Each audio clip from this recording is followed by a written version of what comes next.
Good afternoon, viewers. Today we are going to study the poem Sailing to Byzantium, which is written by William Butler Yeats, an Irish poet, critic, and a dramatist.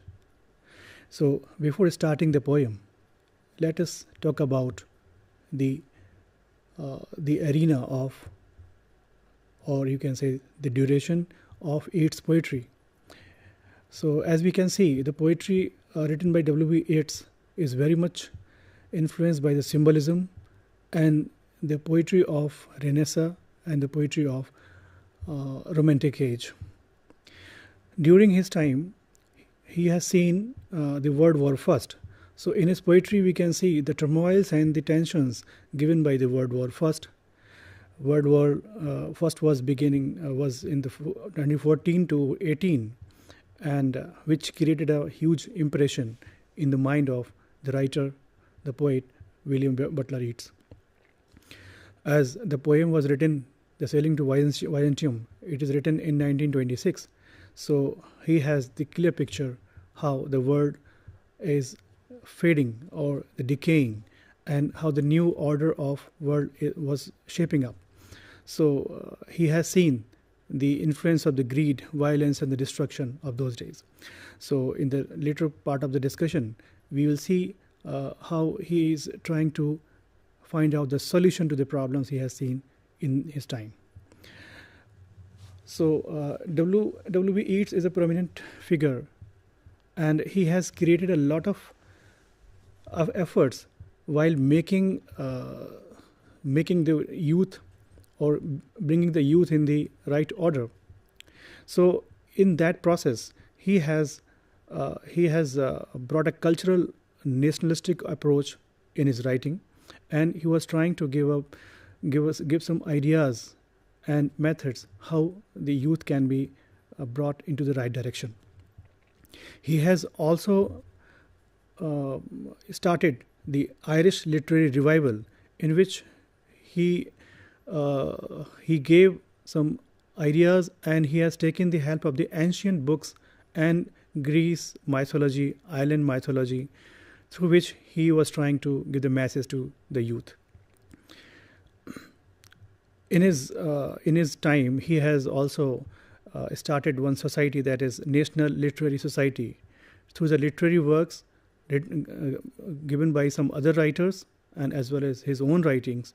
He has also showed some good ways and paths for the future generations.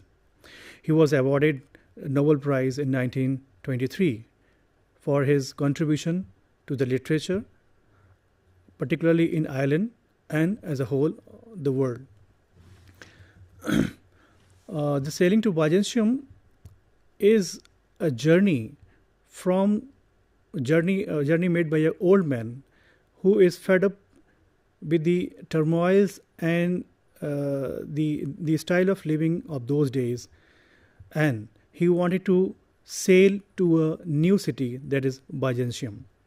The pronunciation of this word Byzantium and Byzantium both are correct, so don't get confused with that. Byzantium is an American pronunciation and Byzantium is a British one. So here, regarding the city, one can ask whether we can visit the city. Does it exist anywhere? So answer is no. The Byzantium doesn't exist anywhere, but it used to be there in the Greece time. So about the city, after his this poem, which was published in The Tower, the poetry collection of W. Yeats. So about the poem and the particular city, the Byzantium, he has given one note in the broadcast, in the radio broadcast, 1931. In that he has clearly mentioned why he has chosen the city, why he has chosen the name the Byzantium. So he has written by his name, by his words, like, "Now I am trying to write about the state of my soul, for it is right for an old man to make his soul, and some of my thoughts upon the subject I have put into a poem called Sailing to Byzantium." Byzantium was the center of European civilization and the source of its spiritual philosophy. So I symbolize the search for the spiritual life by a journey to that city.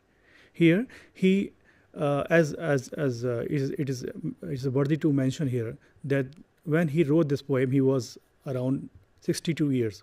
So he was in his old age. So as we see in our Hindu mythology also, there are four different ashramas, like Brahmacharya ashram, then Grastha, then Vanprastha ashram. So he was automatically in his Vanprastha ashram. So his inclination towards the spiritual life was so obvious.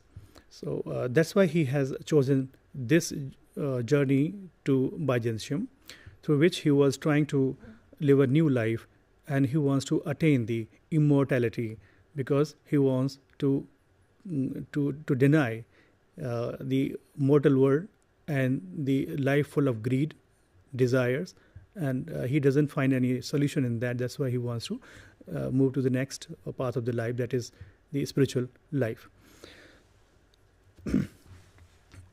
In his about this city, one can ask, and as we have discussed, that the city doesn't exist nowadays, but its earlier name was Byzantium. Now we call it Istanbul. Istanbul, it's the capital of Turkey, and during the Ottoman Empire, the Turkey was formed, and the name of the another capital of Roman Empire, that was Constantinople, and Constantinople was named because the Constantine first, the King Constantine first, established the country that time, and he named it Constantinople, and it is very important city there in those days, and it was the center of power during the Roman Empire. So now in the Istanbul, we can call it the Byzantium of those days. Besides W.B. Yeats about the Byzantium and the importance of the spiritual life, another writers who have commented very well on the poetry of W.B. Yeats, and they have also made some remarkable points here. So I have chosen two important writers who have written something about the importance of this title as well as the city, and one of them is Raymond Cowell, who very beautifully and importantly written that the poet determines to sail to a place where he will be appreciated, that is Byzantium. He hopes that he will thus be able to defeat time, because time is timeless. This very idea is keen, or you can say very much similar to our Hindu philosophy, that the time is timeless. The concept of time is quite imaginary. So here W.B. Yeats is also in the same way as Cowell mentions it. And the another critic is Dennis Donog. He also mentioned here, the old man changed into a poet, and he knows his place. It is not on earth, not in nature, but in the eternity of art. One of the themes of poem is also the journey from mortal world to immortal life. So what does the immortality means for W.B. Yeats? Is not the moksha, is not the emancipation, but the transformation from the mundane life to the existential life, the life what we live, and the life which is beyond the today's vision, that is spiritual life in his ways, and that is the meaning of here you can say the immortality in his way. He doesn't want to become a saint, or he doesn't want to just disappear from the world, but he wants to make some changes in the world. That's why he chose to be immortal as a writer, as a creative writer, as a painter, as an artist, so that his arts or his writings could make him live forever. So this was his idea of immortality. About the poem, we can see the lines. There are 4 stanzas, and each stanza is having 8 lines, and its stanza pattern is ottavarama. Ottavarama is one of the styles of writing in which 8 lines are there. So each line is in iambic pentameter. Iambic pentameter here means that line is having 10 syllables, and each syllable is having stressed and unstressed marker in that. And the rhythm of the poem is AB, AB, AB, and CC. CC is a couplet here, and first 6 line is a sestet. And the poem written is 1926, and it was published twice. One in the October Blast is one of this is one of the poetry collection of W.B. Yeats, and second time it was published in The Tower, another important and you can say the masterpiece of W.B. Yeats, in which he has published a number of good poems, and it was published in 1928. As far as the tone is concerned of the poem, that is elegiac as well as triumphant. Why elegiac? Because in the first 2 stanzas he was talking about the gloomy side of the world, and in the last 2 stanzas he has reached to the Byzantium, where he is approaching, he's requesting the saints over there, and he was asking them to give him the peace or make him immortal by giving him the art to sing the song for the future generations. So this poem is having both the sides, elegiac and triumphant. And as far as the basic themes are concerned, we can think about that as well. The mortality and the frailty of the human body. Whatever we see in the world, one day it gets fade. So he wants to give some solution to this basic problem, because he wants to be alive forever, and that was not possible through this body. So the first theme is the mortality and the frailty of the human body, and the another theme we can say is making a timeless and ideal world which is beyond the real world, but he wants to make an utopian world through which he wants to purge the human souls and the body and the human mind as well. Another theme can be taken as a man versus nature and eternity. One side is a man, another side is a nature and eternity. So we have to decide which side we would like to take, and we want to live our life. So the another theme can be taken as an inclination to remake the world, as we have discussed in the beginning of this lecture today, that he wants to give a solution to the problem rather just fading away himself from the real life. Or he is not an escapist, but he wants to give a solution. Unlike romantic poets, though he was very much influenced by the romantic poets, especially William Blake, and he was also impressed by Tennyson. So some critics say that he is a Tennysonian poet. So because he has seen the world in his point of view, and he was not escapist like a romantic, and he was not peculiar realistic like the modern poets, but he was somewhere in the between. So William Blake and Tennyson gave very good impression on his mind. This poem, Sailing to Byzantium, also reminds the poem of Tennyson, in which the poem like Ulysses, in which the protagonist, or you can say the sailor, wants to sail from one place to another, but his opinion, his intention was different. And in this poem, the intention of the old man, was different. So, but the idea is similar. That's why we can say the Ulysses is having very much close connection with this poem, Sailing to Byzantium. Now let us begin. The poem, Sailing to Byzantium, and it is first stanza. It's the first stanza. One important thing here, that he has written 4 stanzas, and each stanza he has given the Roman number. So 1, 2, 3, 4 are in Romans, and the stanzas are in 8 lines.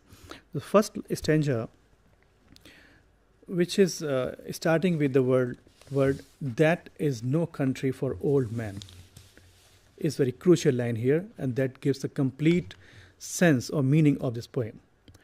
So here he is using the word "that," not "this."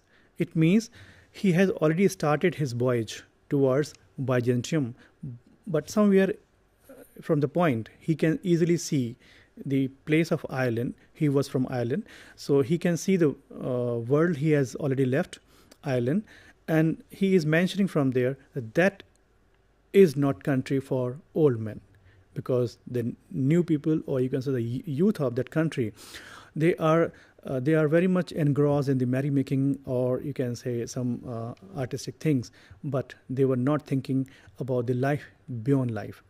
So he was not happy. He was disappointed from the style of living of youth in Ireland. So he told, he is expressing this idea that this is not the country for old men.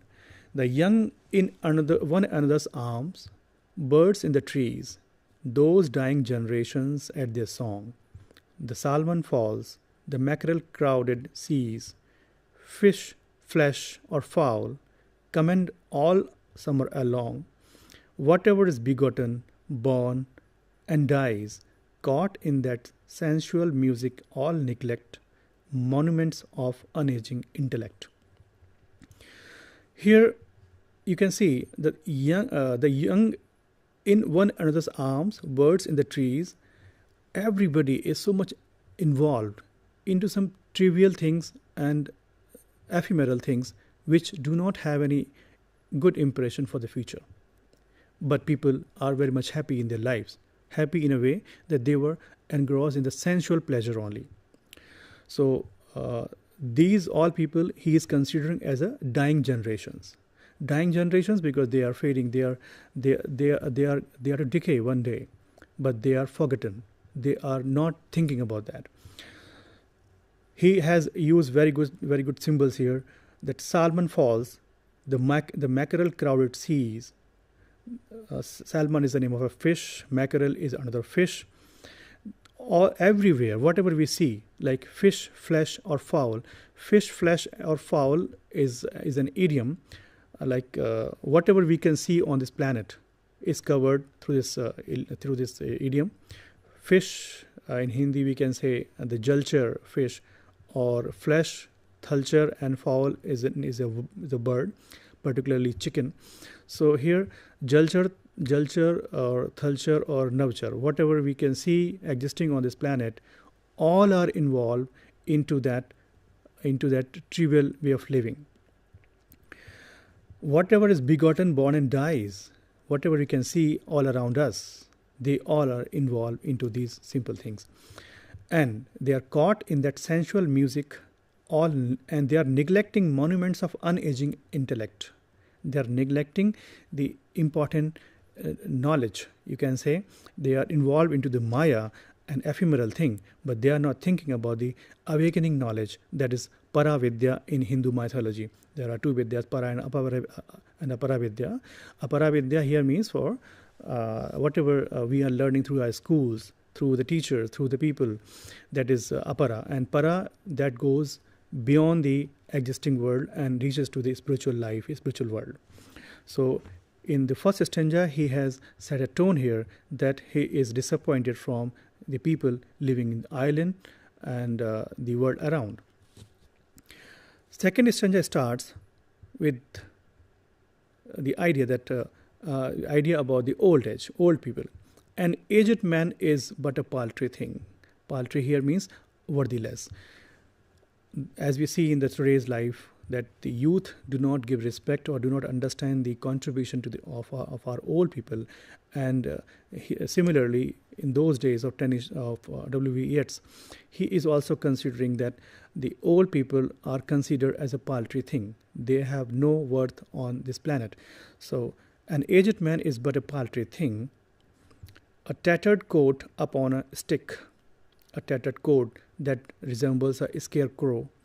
Here, beautiful stanza, or you can say the couplet of Bhagavad Gita also reminds us that the tattered coat here means this unused, or you can say the weak cloth, the dead body, or you can say the old age body. Here, in Bhagavad Gita, as we see that Vasansha Jirnani Yatha Behai, Navani Grahanati Naroparani, like whatever the human body is to decay one day, and that has to be considered as a cloth as it changes one after another. So the life changes, means the death comes, and we get the new life. Similarly here, the tattered coat upon a stick. The human body is a tattered coat. Unless soul clap its hands and sing. Unless when the soul claps means when the person dies, or you can say when he gets the new birth, when the soul gets united with the God.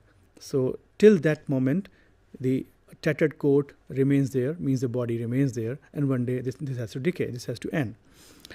For every tatter in its mortal dress, nor is there singing a school, but studying monuments of its own magnificence. So here in this world, we do not have any manual. But in Bhagavad Gita, we consider Bhagavad Gita as a manual for the human life. But W.B. Yeats is mentioning here that we do not have any singing school. Singing school here means for some instructions given for the happy life or how to run our life. So since people have forgotten those days when he was writing a poem. But studying monuments of his own magnificence, they are learning by their own, but they are not learning from the ancestors, from the seniors, from the old people. And therefore, I have sailed the seas and come to the holy city of Byzantium. That is the reason he has clearly mentioned. That is why he has chosen to leave that country and moving towards the Byzantium. Here Byzantium, the spiritual life, where he wanted to sing the songs of eternity and spirituality. So in the second stanza, he has arrived. I have sailed. I am not sailing. I have sailed the seas and come to the holy city. So he has already arrived to the Byzantium. Now the third stanza starts, O sages, here he has reached there. So, O sages, standing in God's holy fire, as in the gold mosaic of wall, come from the holy fire, burn in a gyre.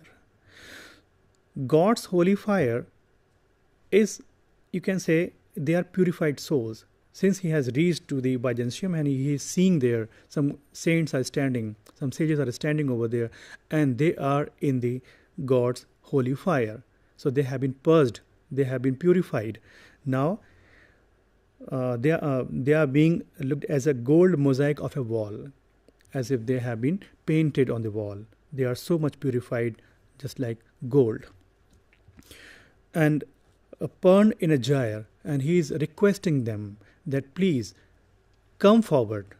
Burned in a gyre is an image here, like a whirl in a spiral movement. When something is in a spiral movement and that is whirling like this, so it is kind of, you can say, the churning of ocean through which some nectar has to be brought out, as we see in our Hindu mythology. That churning of ocean was an act over there, and in which through which some nectar was brought out and it was given to the gods. And here, burned in a gyre, and be in the singing masters of my soul. So he's requesting the sages over there, please sing through my soul, use my soul and be the part of it. So, and consume my heart away, sick with desire and fastened to a dying animal. He is requesting them that take away my heart, and the heart which is full of desires, because desires are the reason for our all agonies. So he was very much disappointed from his all agonies, and he was not finding any solution. So he was requesting them, please, that my soul is sick with desire and fastened to a dying animal. My soul is attached to this dying animal. Dying animal here means for the body, human body, which has to be died. And it knows not what it is, because the soul doesn't know what it is. We do not know our importance. The soul doesn't know its importance. That soul has to be in peace. But since it is full of desires, that's why he has lost his mental peace. So this is how he has talked about the artifice of eternity. And in the last stanza, he was again coming to the people, or you can say he was again giving the beautiful image of Byzantium. And he's saying, once out of nature, I shall never take my bodily form from any natural thing. So out of nature here means for the cycle of birth and rebirth. he is saying, once I will be out from this cycle of birth and rebirth, I promise you that I will never take my bodily form. I will not take any birth from any natural thing. Here, natural thing, we can compare these natural thing as the 5 elements: Kshitijal, Pavak, Gagan, Samir. All these 5 elements, they are the reasons, or they are the ingredients for making our human body and the mind. So he says that I will never come back on this body, in this body. So, but such a form as Grecian goldsmith make, of hampered gold and gold enameling, to keep a drowsy emperor awake. And he is requesting them, please make me so pure. I want to become pious and pure and complete, and like a gold, that the drowsy emperor awake, that the emperor of Byzantium city should awake, and he should be stunning, looking at me and the purity of my soul, and he should welcome me. He should embrace me. That, or set upon a golden bow to sing, or please set me upon a golden bow. Here you can see the word gold is being used repetitively. Reason is that gold is considered one of the purest form of the gold, or purest form of the metal, and that's why the human soul and the you can say the eternal world is compared with the gold. As we see in the Christianity as well, that the pavements or the paths of the heaven are made of gold. So gold is very much important in the you can say the heavenly things. That's why he has used the word gold. So golden bow to sing. He wants to sit on the golden bow, where he wants to continuously sing the songs for the future generations. He wants to write more and more, and he wants to purge his future generations, and he wants to become immortal. And this song he is not going to sing for the common man, but to the lords and ladies of Byzantium, because the common men of Ireland are not ready to listen the old men, because the city is not fit for the old people. And what he will sing? He will sing of past or passing or to come. Whatever has been past or the present or the future, he wants to write about them, and he wants to give a message to the humankind. This is how the poet written and gave his expression about the Byzantium and the future inclination towards a spiritual life. And as we know that W.B. Yeats is very much fascinated towards the symbols, and that's why he has used the golden bow, Salmon Falls, mackerel crowded sea, and like monuments of unaging intellect, and God's holy fire, like that. So he is saying that the life what we see today has to be decayed, has to be ended, and the life beyond this life is more interesting and more important, so we should give more focus on them, so that we can live happily and peacefully. This is how we can bring a new order to the life, and the world can be a livable thing, not like you can say the dead things what we see in the today's life. And the life should be free from the greed, violence and destruction. And this is how the poetry of W. Yeats has been contributing, has been impressing the future writers, and we as readers have learnt a lot from them. Hope, dear students and the viewers, hope this class must have been very interesting and important for your writing for the exams. And as this poem has been prescribed in your MEG 1, like MA in English, so the paper's name is British Poetry. And a few questions which are asked, you can see the material available on the website, and still some points are left. You can contact me, or you can write an email to the university or to me, where I will complete the things and I will give you the right suggestions. Thank you for today's discussion.